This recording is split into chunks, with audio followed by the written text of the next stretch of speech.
নমস্কার, ঘরকন্যা ডায়েরির আরেকটি নতুন পর্বে সকলকে স্বাগত জানাচ্ছি। গ্রামের বাড়িতে এসে আমরা সরিষা খেতে ঢুকে পড়লাম, কিন্তু মালিকের ক্ষেত নষ্ট করে না, এই মাঝখানটা ফাঁকা আছে, সেই ফাঁকা জায়গায় এসেছি। সরিষা গাছে আমরা কোনো নষ্ট করবো না। এই যে দেখুন সরিষার ক্ষেত, ওখানে হচ্ছে ইটের ভাটা, আর এই পাশে সরিষা ক্ষেত। দেখুন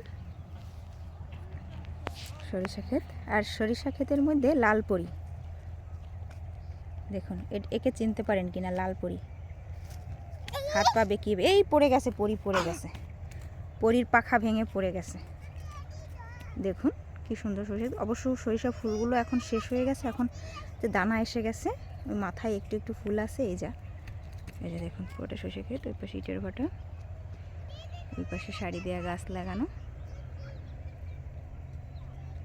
ওই পাশ দিয়ে হচ্ছে একটা পুকুর বড়।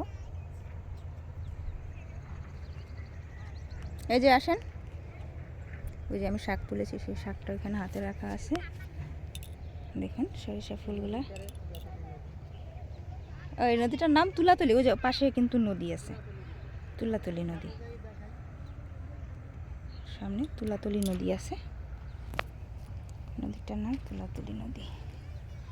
দেখুন সর্ষের ফুল অতটা ভালো হয়নি, তাও যা সরিষা হয়েছে অনেক, কিন্তু পাতলা পাতলা হয়েছে। এই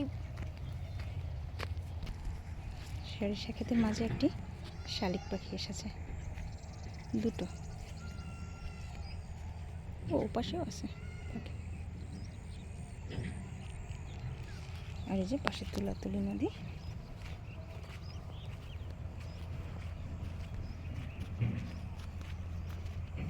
এই নদীর পাড়েই আমাদের বাড়ি, আমাদের না, স্নেহার বাবার বাড়ি। এখানে মুখ ডাল দিছে।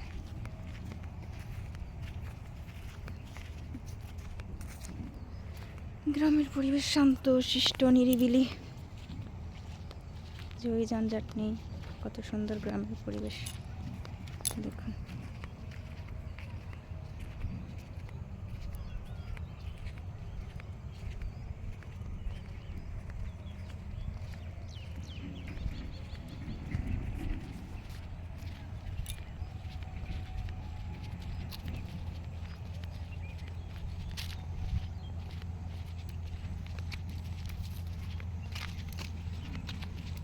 স্নেহার বাবা হাঁটতেছে,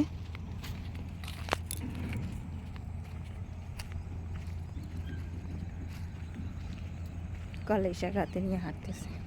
এই যে দেখুন সূর্যাস্ত, সূর্য প্রায় ডুবো ডুবো।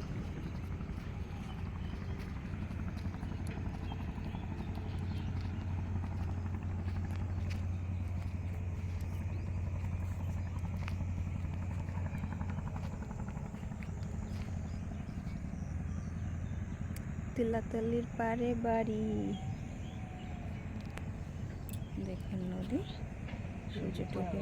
কাজ করে না, ওদিকে রাত্রে আসে, মালামাল আছে ইটের ভাটা একটি।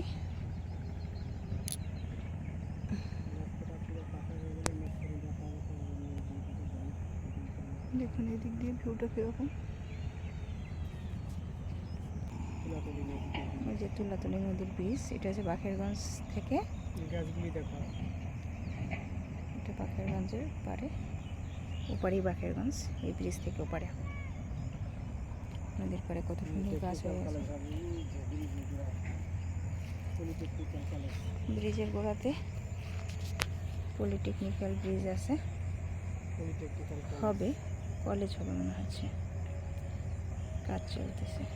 এখানে ব্রিজ, দেখুন এই দৃশ্যগুলো গ্রামের কত সুন্দর লাগে। আমাদের বাড়ি, এই সাইডে আমাদের বাড়ি, এই যে পাশে একটু ভিতরে 1 মিনিট লাগে না, 30 সেকেন্ডের মতো মনে হয় হেঁটে যেতে লাগে নদীর পাড় থেকে, খুব কাছে, নদীর কাছে এই বাড়ি। সূর্যের আলোটা নদীতে পড়েছে, আর এখানে একজন নৌকায় বসে মাছ ধরতেছে।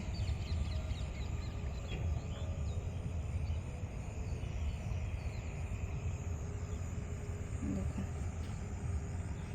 এখানে সূর্যাস্তটা খুব ভালো লাগে, জলের ভিতরে সূর্যের আলো পড়েছে কীভাবে করতেছে জলটা।